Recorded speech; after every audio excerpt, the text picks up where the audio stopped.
और उनकी शान तो ये है कि खाते हैं तेरे दर का, पीते हैं तेरे दर का, पानी है तेरा पानी, दाना है तेरा दाना। अब गुफ्तगू के आगाज से कब्ल मौजू के तहत इंतहाई मोहब्बत और अकीदत के साथ जितनी ज़ोर से आप नारे लगा रहे थे उससे कहीं ज़्यादा तेज़ आवाज़ में दुरूद पाक पढ़ना है। पढ़िए बाबाज़ बुलंद, अल्लाहुम्मा सल्ली अला सय्यदिना व शफीना व नबीना मौलाना मुहम्मदिन मअदिनिल जूदी वल करम व आलिहि व अस्हाबिहि व बारिक व सल्लिम सलातुम व सलामन अलैका या रसूल अल्लाह सल्लल्लाहु तआला अलैहि वसल्लम। सुनाने अपनी बर्बादी के अफसाने कहाँ जाते। बस जाग करके थोड़ी देर गुफ्तगू सुन लें। सुनाने अपनी बर्बादी के अफसाने कहाँ जाते, तेरा दर छोड़ कर ख्वाजा ये दीवाने कहाँ जाते। तेरा दर छोड़ कर ख्वाजा ये दीवाने कहाँ जाते, हमेशा भीख हमने तो इसी चौखट से पाई है। अगर सच्चाई हो तो फिर सब बोलें, वरना फिर अपनी ज़बान बंद रखें। बोलेंगे तो ख्वाजा गरीब नवाज की तवज्जो ज़्यादा होगी। बोलने का मतलब ये होता है, मैं समझा दूं, बोलने का मतलब ये होता है कि ये कोई नहीं कह सकता हमारे नबी को हमारी खबर नहीं है कोई जो ये कह दे खबर नहीं है। सबका एतकाद और ईमान ये है, नबी चाहे तो एक नज़र उठा दे तो पूरी बस्ती को देख सकते हैं। ठीक है, तो फरमाया गया कि उनकी तवज्जो अपनी तरफ करने के लिए सरकार के नाम के नारे लगाए जाते हैं और रब की जात को अपनी तरफ मुतवज्जो करने के लिए उसकी तस्बीह बयान की जाती है और उनकी महफिल में बैठ करके गरीब नवाज को मुतवज्जे करने के लिए उनके नाम की सदाएं लगाई जाती हैं। थोड़ी सी बातें जरा संजीदगी से सुन लें। जवानों बुजुर्गों ने कहा है जोश जरूरी है लेकिन जोश के साथ होश भी जरूरी है। एक साहब बयान कर रहे थे, मेरे हुसैन का सर कटा, सर तन से जुदा हुआ, शहादत पाई। तो नीचे से दूसरा बोला वाह वाह सुभान अल्लाह, क्या कह दिया। तो जरा ध्यान रख के बोला करें, कहाँ हमें सुभान अल्लाह कहना है, कहाँ अल्लाहु अकबर कहना है। ये बहुत ज़्यादा ज़रूरी है, इसका बैलेंस रहना चाहिए। हाँ, जज्बा खूब है। मैंने आपको सुना, आपके माइक की आवाज़ इतनी वहाँ नहीं जा रही थी कमरे तक जितनी आप लोगों की बगैर माइक के जा रही थी। हाँ, अल्लाह सलामत रखे। अगर किसी का गला बैठ भी जाए ना आज की महफिल में तो सुबह को जाके माँ के कदम चूम लेना और कहना माँ तेरे दूध का असर था कि आज मैं अपनी आवाज़ मुस्तफ़ा के जिक्र के नाम करके आ गया। इलेक्शन आएगा, लोग रैलियों में नारे लगाएंगे, गले बैठ जाएंगे। नतीजा याद रखना, यहाँ भी रुसवा होंगे वहाँ भी रुसवा होंगे, मगर नबी की महफिल में नारे लगाओ, खुदा की कसम यहाँ भी चेहरे मुस्तफ़ा के इश्क के नूर से चमक जाएंगे और कब्र में भी चेहरे मुस्तफ़ा के करम से चमकने लग जाएंगे। हाँ, अगर आवाज़ नाम करनी है जवानों तो मुस्तफ़ा के नाम करो। अगर ज़िंदगी की ये धड़कने नाम करनी है ना तो अपने नबी के नाम करो। वो जवानों बदलो तरीक़े अपने और बात समझ के बोला करो। अल्लाह करे बस मैंने जो इरादा किया है मैं अपने मौजू पर खरा उतरने की कोशिश करता हूँ। अल्लाह मुझे मेरे मौजू का हक अदा करने की तौफीक अता फरमाए। सुनाने अपनी बर्बादी के अफसाने कहाँ जाते, तेरा दर छोड़ कर ख्वाजा ये दीवाने कहाँ जाते, हमेशा भीख हमने तो इसी चौखट से पाई है। हम अपना दामने उम्मीद फैलाने कहाँ जाते, हम अपना दामने उम्मीद फैलाने कहाँ जाते। और फिर क्यों ना मांगे तेरी चौखट से, तू तो उस जात का शहजादा है जिसके बारे में बरेली के इमाम ने कहा है। आला हजरत इमाम इश्क मोहब्बत फरमाते हैं कि हाथ जिस्म तो उठा गनी कर दिया, मुझे बहरे सखावत पे लाखों सलाम। और जब उनकी दरिया दिली देखी और उनके नवाजने का अंदाज देखा, फरमाने लगे अल्लाह अकबर, कौन देता है देने को मुंह चाहिए, देने वाला है सच्चा। अरे बोल दो भाई, देने वाला है सच्चा हमारा नबी, जिसे बोलने में टेंशन हो ये पैसे ले जाए लेकिन बोले जरूर। हाँ, ये तबर्रुक है, हमें मिल जाए या तुम्हें मिल जाए। ठीक है, बोले जरूर। तो उस शहजादे की आज बात शुरू करने लगा हूँ। कारी साहब क़िबला तशरीफ ले आए हैं, इनकी मोहब्बत पे हाजिरी का शरफ मिला है। यकीन जानिए बड़ी मसरूफियत है, रमज़ान के महीने की पहली तारीख तक फुर्सत नहीं है एक दिन की भी। बस अल्लाह ताला हिम्मत भी दे, ताकत भी दे, जुर्रत भी दे। और बस साहिबो मैं सफ़र का आगाज़ करता हूँ। क़िबला बस अब उठ के तो नहीं जाएंगे इंशाअल्लाह, हाँ अल्लाह सलामत रखे। और आप लोग भी उठ के नहीं जाएंगे थोड़ी देर, अल्लाह सलामत रखे। जो जलसा देखने आए थे वो देख के जा चुके हैं, और जो सुनने आए हैं वो अभी तक बैठे हुए। देखिए मत, ये अब नहीं टूटेगा, ये अब नहीं टूटेगा। हम माइक रात दिन ठीक करते हैं, आपके जलसे कभी कभी होते होंगे। यहाँ 365 दिन में कम से कम 400 तकरीरें करनी रहती है। खैर तवज्जो कीजिए, नुकसान होना तो हो गया, और गुस्सा थोड़ा कंट्रोल में रखा करें। हाँ, हो सकता है कभी शेर से सवा शेर से पाला पड़ जाए, कभी ज़मीनें बेच के भी पीछा नहीं छूटता है। मेहरबानी करें और थोड़ा हिसाब से बात किया करें। मुझसे तकलीफ पहुंची है, मैं माजरत चाहता हूं, और आपसे मुझे तकलीफ पहुंची है, मैं अल्लाह रसूल की रज़ा के लिए माफ़ करता हूं। बस बहरहाल मेहरबानी करें, हम मुसलमान हैं और मुस्तफ़ा के उम्मती हैं, आपस में प्यार मोहब्बत से बात किया करें। ज़रा झूम के दरूद पाक पढ़िए, सल्लल्लाहु अलैहि नबी वालिही सल्लल्लाहु तआला अलैहि वसल्लम, सलातुन व सलामुन अलैका या रसूल अल्लाह सल्लल्लाहु तआला अलैहि वसल्लम। संजर की ज़मीन है, बस्ती है, लोगों का उसूल है कि वहां के सारे लोग रात को तहज्जुद पढ़ा करते थे। जिस बस्ती में गरीब नवाज पैदा हो, कोई बस्ती हमारे जैसी तो नहीं होगी ना, फिर वो बस्ती भी अल्लाह वालों की रही होगी। कितनी शान वाले लोग थे। हर इंसान जो कलमा पढ़ने वाला था रात को उठ के तहज्जुद पढ़ता था। हाँ, हर इंसान का दस्तूर था, तहज्जुद पढ़ने के लिए उठते थे। एक दिन ना रात को तहज्जुद पढ़ने के लिए उठे, तो जो पहले शख्स की आंख खुली ना, उसे आसमान पर सफेदी दिखाई दी। घड़ियां आज हैं, उस वक्त घड़ियां नहीं थी। 800 साल पुरानी बात करने लगा। वो आसमान को देख करके वक्त का अंदाजा लगाते थे। आसमान पे सफेदी फैली, उसकी आह निकली, कहने लगा अफसोस आज तहज्जुद की नमाज कज़ा हो गई। जैसी वो उठा, दूसरा उठा, उसने भी सफेदी देखी, उसको भी यही एहसास हुआ कि तहज्जुद की नमाज कज़ा हो गई है। अब आगे बढ़े, चौराहे पे पहुंचे, कहा क्या बात, का अफसोस आज तहज्जुद की नमाज छूट गई। कहा क्यों? का देखते नहीं हो सुबह सादिक हो गया, सुबह सादिक तुलू हो चुकी है, ये रोशनी सुबह सादिक की है। अब तहज्जुद की नमाज नहीं पढ़ी हमने। वो दोनों बातें कर रहे थे। लोग दर्जा बदर्जा तरतीब बतरतीब उठते रहे, बातें करते रहे।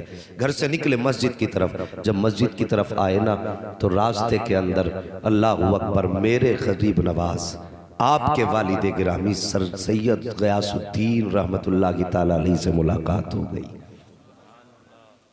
गरीब नवाज के वालिद गिरामी से मुलाकात हो गई। आपने लोगों के चेहरे देखे, देख के कहने लगे बात क्या है? कहने लगे हजरत जी क्या बताएं, आज तहज्जुद की नमाज न मिल सकी। कहा किस लिए? कहा देखो फजर तुलू हो चुकी है, आसमान पर सवेरे के निशान नजर आ रहे हैं, ये सफेदी है, सुबह सादिक की है। आप मुस्कुराए, फरमाया अभी फजर तुलू नहीं हुई है। कहा हजरत जी अगर फजर तुलू नहीं हुई है तो बताओ ये आसमान पर सफेदी कैसी है, ये रोशनी कैसी है? आप मुस्कुरा के फरमाते हैं शायद तुम्हें पता नहीं है, आज मेरे घर के अंदर एक शहजादा पैदा हो चुका है जिसकी पैदाइश के वक्त से आसमान पर सफेदी है। और कहा तुम क्या जानो, ये आसमान तो कुछ भी सफेद नहीं है। अगर रोशनी देखनी है तो गयासुद्दीन के आंगन में देखो, जब से बेटा पैदा हुआ है सारी दीवारों से नूर छन छन के बरसने लग गया। वाह वाह वाह, सुभान अल्लाह सुभान अल्लाह, जिंदाबाद अकबर। सरकार ख्वाजा गरीब नवाज की पैदाइश हुई।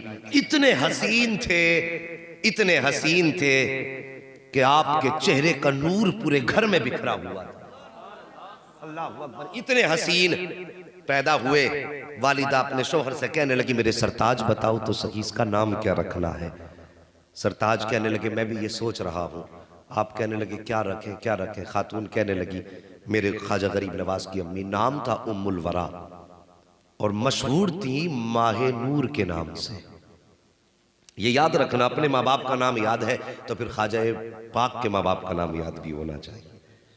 उम्मुल वरा नाम मशहूर थी, माहे नूर के नाम से। अल्लाह अकबर कहने लगी, कितनी प्यारी बात है, जरा दिल पे लिखना। कहने लगी परेशान क्यों होते हो? कहा नाम क्या रखें? कहा एक बात बताऊं? कहा क्या? जब ये बेटा मेरे शिकम में था ना, मेरे ख्वाब में बड़े बड़े बुजुर्ग आते रहे और कहा करते थे, खातून अल्लाह तेरे शिकम को भी हसन करे, तेरे आने वाले बेटे को भी हसन कर दे। अल्लाह अकबर कहती है एक बार की नहीं है, बार बार की बशारतें हैं। आप मुस्कुराए, फरमाते फिर आज से हमने अपने बेटे का नाम हसन रख दिया है। सरकार ख्वाजा गरीब नवाज का नाम क्या है? हसन। असल नाम क्या है? हसन नाम है आपका, हसन संजरी। अल्लाह अकबर।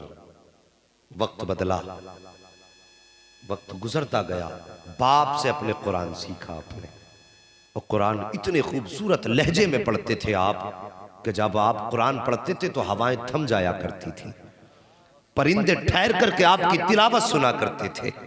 अल्लाह अकबर। उम्र शरीफ 14.5 बरस की हुई, बाप का साया सर से हटा। और याद रखना लोगों, जब अल्लाह किसी को रुतबे बुलंद देता है ना, तो फिर बचपन से आजमाइशें भी दिया करता है। 14.5 साल की उम्र शरीफ वालिद का इंतकाल हुआ। विरासत में आपको एक पंचक्की मिली और एक बाग मिला। आप कोई सोने के बर्तनों वाले घर में पैदा नहीं हुए थे। हाँ, रब ने महबूब की सुन्नत अदा कराते हुए किसी अमीर घराने में नहीं, बल्कि साबिरों के घराने में पैदा फरमाया था। मेरी बात समझ में आ रही है आपके? कैसे घराने में? कुछ लोग बोले, जरा सारे बोलो, किस घराने में? साबिर घराने में आपको पैदा फरमाया। आपके हिस्से में पंचक्की और एक बाग आया। आप क्या करते थे ना, बाग में आप बैठ जाते, काम करते रहते, कुरान पढ़ते रहते। आप झूम करके कुरान पढ़ते बैठ जाया करते, परिंदे आते कुरान सुनते। कई बार ऐसा हुआ कि सरकार गरीब नवाज 14.5 साल की उम्र के बाद 15वें साल में चल रहे हैं, कुरान पढ़ रहे हैं। क्या देखते हैं? बाग में खुद ब खुद सफाई होती जा रही है, खुद ब खुद पंचक्की चलती जा रही है। कई दिन हो गए देखते देखते। एक दिन गरीब नवाज के दिल में ख्याल आया, मोइन आप कहते हैं हसन जरा देख तो सही, ये पानी कहाँ से चल रहा है, ये चक्की क्यों घूम रही है, आखिर कौन है जो बाग में सफाई करता है? पत्ता टूट के गिरता है, इससे पहले उठा लिया जाता है, आखिर सफाई करने वाला कौन है? आप बाग की तरफ बढ़े और जाने के बाद कहा, दोस्तों अपने दोस्त से चेहरा नहीं छुपाया जाता है, जरा चेहरा तो दिखाओ, तुम हो कौन जो मेरे बाग में काम करते हो? इतना कहना था, 4 चेहरे निगाहों के सामने आए, बड़े अजीब चेहरे थे। आपने फरमाया कौन हो? लेकिन किसी को उन्होंने उनसे डराया नहीं। आज कुछ भी नहीं होता थैले में, फिर भी कहता जिन्न ताबे है, ज्यादा बोला तो घर तबाह कर दूंगा तेरा। है कुछ भी नहीं, अपने पल्ले कुछ नहीं, दूसरों के दर बदर भीख मांग के खा रहा है, और दावे इतने बड़े पता नहीं 4 रखता हूं थैले में।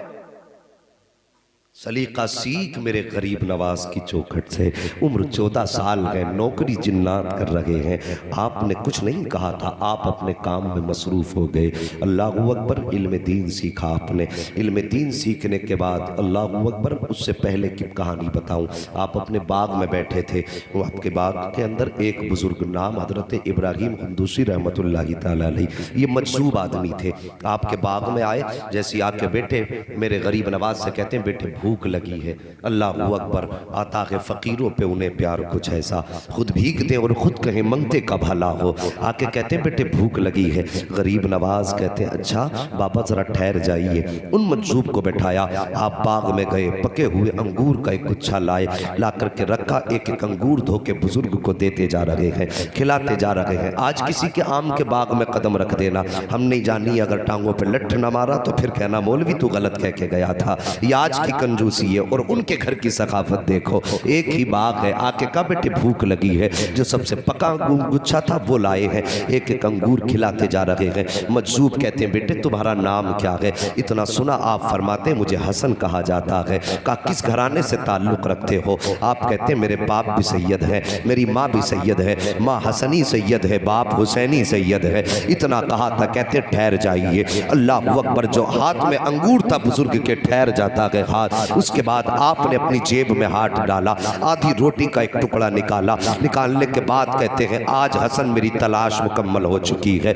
इतना गरीब नवाज सुन के कहते बाबा कहना क्या चाहते हो? कहते तुम नहीं जानते हो, जो मेरे पीरो मुर्शिद थे मुझे उन्होंने एक रोटी अता फरमाई थी और कहा था आधी रोटी पूरी जिंदगी तुझे खानी है और ये आधी रोटी तेरे पास अमानत के तौर पे रहेगी। जैसी इतनी बात कही है का हजरत अमानत किसकी? का मेरे मुर्शिद ने कहा था सुनो, जब तुम अपने सफर पे होगे तुम्हारी मुलाकात एक बच्चे से होगी जिसका नाम हसन होगा, वो खानदान सादात से होगा। अल्लाह अकबर का जब उससे मुलाकात हो जाए तो आधी रोटी उसको दे देना। इतना सुना गरीब नवाज कहते हैं बाबा इस रोटी से होगा क्या? फरमाते ये तो तुम जानो और देने वाला जाने, पहुंचाना मेरा काम था। गरीब नवाज ने वो हाथ में रोटी ली है। कहा हजरत जी खाना कब है? कहा अभी खा लो। मेरे गरीब नवाज ने एक लुकमा तोड़ा है, जैसी वो लुकमा हलक के अंदर गया है दिल की दुनिया बदल जाती है। बस अब एक ही धुन थी कि कोई ऐसा मुर्शिद मिल जाए जो खुदा तक पहुंचा दे, कोई ऐसा मिले जो मुस्तफ़ा तक पहुंचा दे।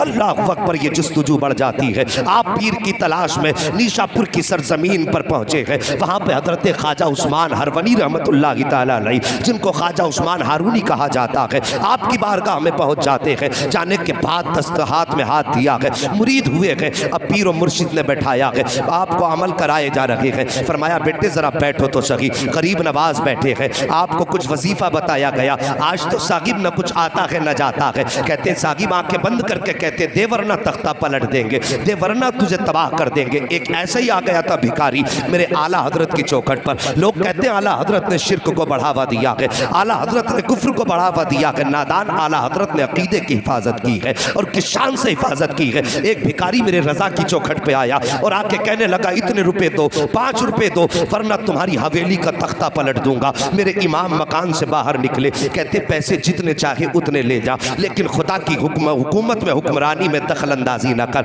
ये तेरा जुमला शरीयत के खिलाफ है, जो तू कह रहा है ये गलत है। ये जुमला न कह। उसे मालूम न था आज पाला किससे पड़ गया है। आज पाला सिर्फ एक मौलवी से नहीं बल्कि मुस्तफ़ा के दर के कलंदर से पड़ गया था। आप फरमाते हैं ये जुमला न कह, बल्कि जितने चाहे पैसे ले ले। उसने कहा पैसे 10 देता है तो दे वरना हवेली पलट दूंगा। माँ ने अंदर से आवाज दी, ये बेटे भिखारियों के मुंह नहीं लगा करते हैं, फकीरों के मुंह नहीं लगा करते हैं। ये बेटे जितने मांगता है उतने दे दे। आप फरमाते हैं माँ इसका जुमला मेरे मुस्तफ़ा की शरीयत के खिलाफ है। अहमद रजा देने को हवेली दे देगा लेकिन नबी की शरीयत के खिलाफ अगर कोई एक भी जुमला बोलेगा अहमद रजा उसे गवारा नहीं कर सकता है। अभी ये बातें हो रही थी कि सरकार मुफ्ती आजम हिंद के बचपन का जमाना था। आप छत के ऊपर टहल रहे थे, अचानक पैर फिसला, सर के बल जमीन पे गिर जाते हैं। आपकी वालिदा की चीख निकल जाती है। माँ कहती है अहमद रजा मैंने तुमसे कहा था बेटे फकीरों से उलझा नहीं करते, देखो तुम्हारा बेटा छत से गिर गया है। इतना सुनना था। मेरे इमाम कहते हैं ए माँ ये तो एक मुस्तफ़ा रजा है, अगर मुस्तफ़ा की शरीयत के लिए 1000 मुस्तफ़ा रजा हो तो सबको कुर्बान कर दूंगा, लेकिन शरीयत का सौदा नहीं कर सकता हो। इतना कहना था। मुफ्ती आजम उठे हैं और तोड़ करके अपने बाप के कदमों से लिपटते हैं। कहते बाबा आपको जो फैसला करना है कीजिए। मुस्तफ़ा रजा को एक खराश तक नहीं आई है। आला हजरत को जलाल आया। आपने अपने पैर के जूती को आगे किया था। फरमाते सुन तू हवेली पलटने की बात करता है, अहमद रजा का जूता पलट के दिखा दे। उसने एक हाथ लगाया है, जूते को नहीं हिला पाया। दूसरा हाथ लगाया है, जूते को नहीं हिला पाया है। पूरी ताकत लगा दी, जूता नहीं हिला पाया। पीछे हट के खड़ा हो गया। कहने लगा मौलाना तुम्हारे पास कोई जादू है जिसकी वजह से जूता जाम हो गया है। मेरे इमाम ने मुस्कुरा के फरमाया था सुनिए अपनी जहालत वाली